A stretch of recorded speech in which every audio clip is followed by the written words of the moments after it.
All right, let's get this show started. Khabib Nurmagomedov appeared visibly annoyed after a cameraman mistook him for Islam Makhachev. The moment quickly went viral. Islam Makhachev.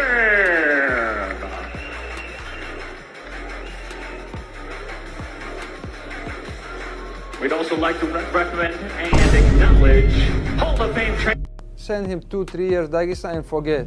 Paddy Pimblett is already back in the gym just over a week after his loss to Justin Gaethje. He shared a series of photos alongside a caption expressing how good it feels to be training again and promising fans that he'll be back in the octagon sooner than they might expect. Following UFC 325, the rankings have been updated across several divisions. Alexander Volkanovski has climbed above Alex Pereira in the pound-for-pound rankings. Lerone Murphy has moved up one spot in the featherweight standings. At lightweight, Benoit Saint-Denis has risen to 5th place, while Mauricio Rufy has jumped 5 spots to number 9. In the heavyweight division, Tuivasa has somehow managed to remain in the top 15, while Taliesin Teixeira has moved up 4 places to sit at number 11. Meanwhile, Shavkat Rakhmonov has been removed from the welterweight rankings due to another knee injury. Robert Whittaker is targeting a return to the octagon in June 2026 and is considering a move up to light heavyweight after revealing that he currently weighs around 235 pounds. The 35-year-old has been a fixture in the middleweight division for more than a decade, earning a reputation through spectacular fights. It's definitely not down. Okay. Wow, 205, Rob. Mate, the last couple cuts have been hard, and I know the growing trend is like Rob's a small middleweight, but I'm just short with stumpy arms, okay, and like I'm tall, I'm short for the division anyway, so there's not much difference going up. They're taller than me anyway, down in middleweight. Like I'm a big guy. Like people don't realize how long it takes me to get down to the weight. So like, could I ask, right now you're in between fights, in between camps, how much do you weigh? Like 235 maybe. Wow. Okay. Wow. This would be a dream for you, right? Yeah, it's that Islander blood. Yeah. It's so big. Who interests you up there? Have you taken a look? Surely you have. I feel like the division's open. I feel like some good fights to be had. I feel like there's a lot of guys that I can, my skill set can prevail on. But like I said, like wait and see. We're gonna have some conversations with some people this week, and we'll lock things in after. So a few chats over in Vegas. Yeah. I'm in the area. So Yeah. You might as well. I can organize something. I'm at a point where like I could be convinced out of it. Okay. But I'm like that's what a lot of the break was about as well. I was like, what do I do? Like, do I want to keep doing this? Like, I just feel so weak at the end of the camp. Of the 85 camp, and then fight week, I'm eating nothing to get down to a point where I can cut the water. It takes a lot of the fun out of it.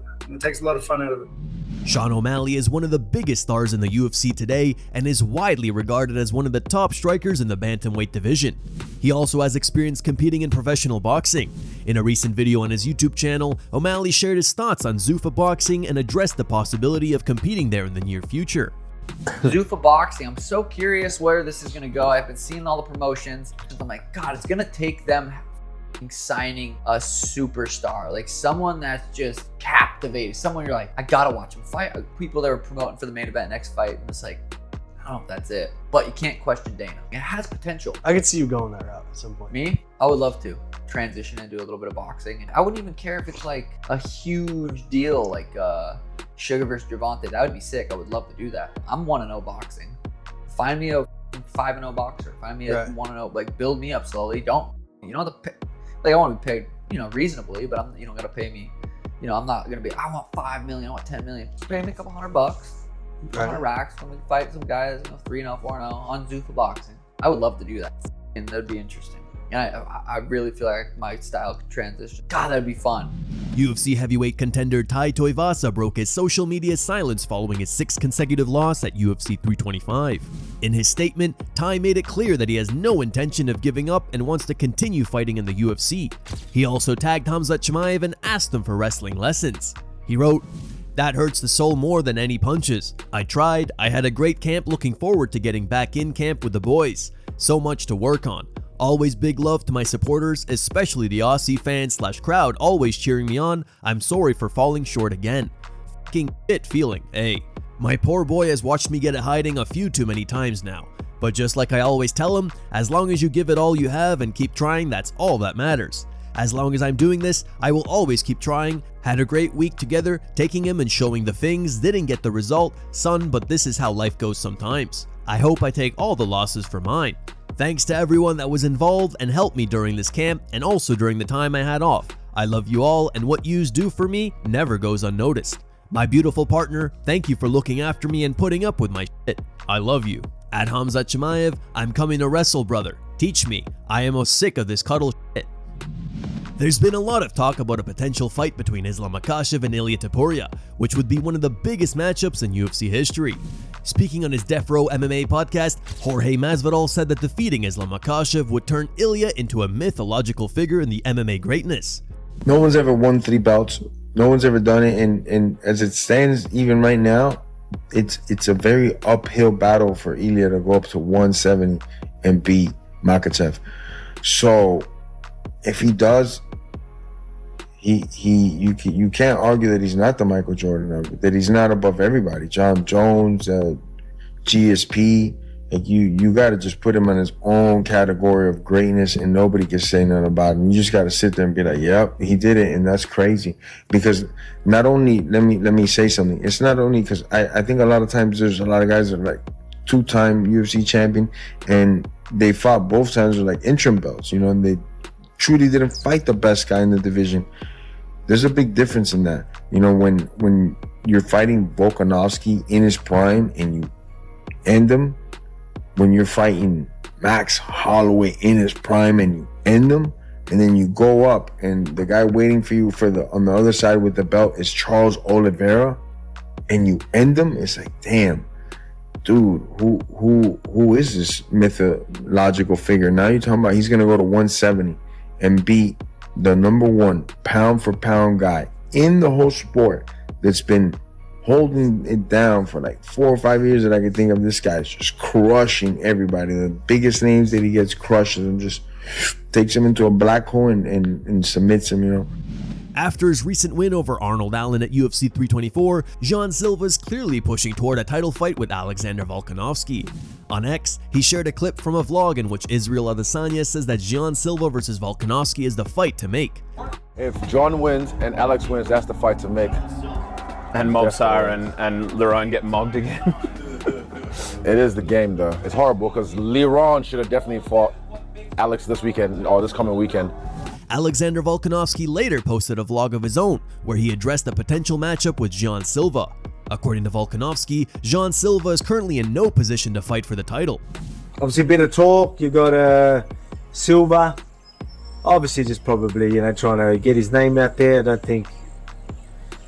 I don't know, because he's actually not a bad guy. I met him, where did I meet him? In Miami. Yeah, in Miami. And we got along we're pretty good. I thought he's a pretty nice guy. But now, and he's saying a couple of things. I don't know if he really is upset with the roofie thing. I don't know if that's an actual thing or that's just people taking that way out of context. But now he's like saying some stuff and thinking that he really deserves next. If the UFC obviously were to push that for me, everyone knows me, I'll fight anyone. But I don't think that's very likely to happen, right? Like, I don't think he'd be in a position to be able to fight for the title, especially when you've got Lerone Murphy and Mobsar fighting very, very soon. So I think that's pretty clear. In the same video, Alexander also apologized to Diego Lopes for sitting on his face during their fight at UFC 325. I didn't realize my ass was actually on his face. I thought that I was sitting on his chest. That's why I'm like trying to swing back these punches, thinking his head's there. And I'm like, why aren't I hitting his head? That was because I was literally sitting on his face. So I thought his head was maybe a little bit further out. So I apologize for that, Lopes. Lerone Murphy, who is set to face Movsar Yevloyev at UFC London, reacted to the result of the Volkanovski versus Diego Lopes fight. He also added that if he had been the one fighting Volk at UFC 325, he believes he would have beaten him. First, could we go in chronological order? Did you watch the main event on Saturday or maybe Sunday over in the UK? And if so, what did you think of the fight? What were you thinking as you were watching Volk do that again to Diego Lopes? I think everybody knew what was going to happen in that fight.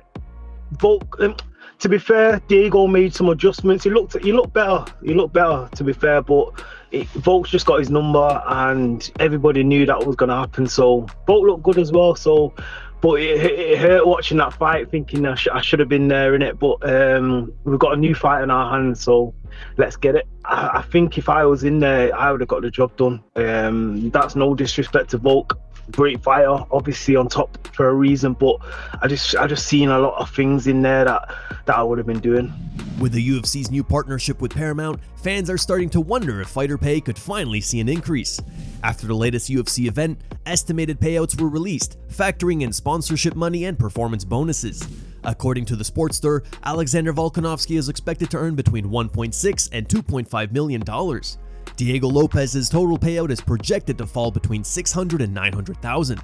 Dan Hooker is estimated to make around $400,000 to $600,000, while his opponent, Benoit Saint-Denis, is expected to earn slightly less, though a bonus could help close that gap. Rafael Fiziv's earnings are projected at $250,000 to $400,000, and Tai Tuivasa is expected to bring in between $300,000 and $500,000, reflecting both his popularity and his long tenure with the promotion.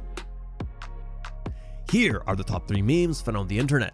Number 3 meme was posted by Velurless. Number 2 meme was posted by MMA Pack.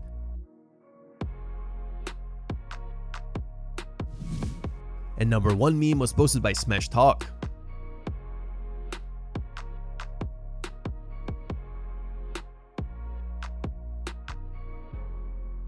Thank you guys for watching. If you enjoyed the content, please give it a like and subscribe to the channel to stay updated with the latest MMA news.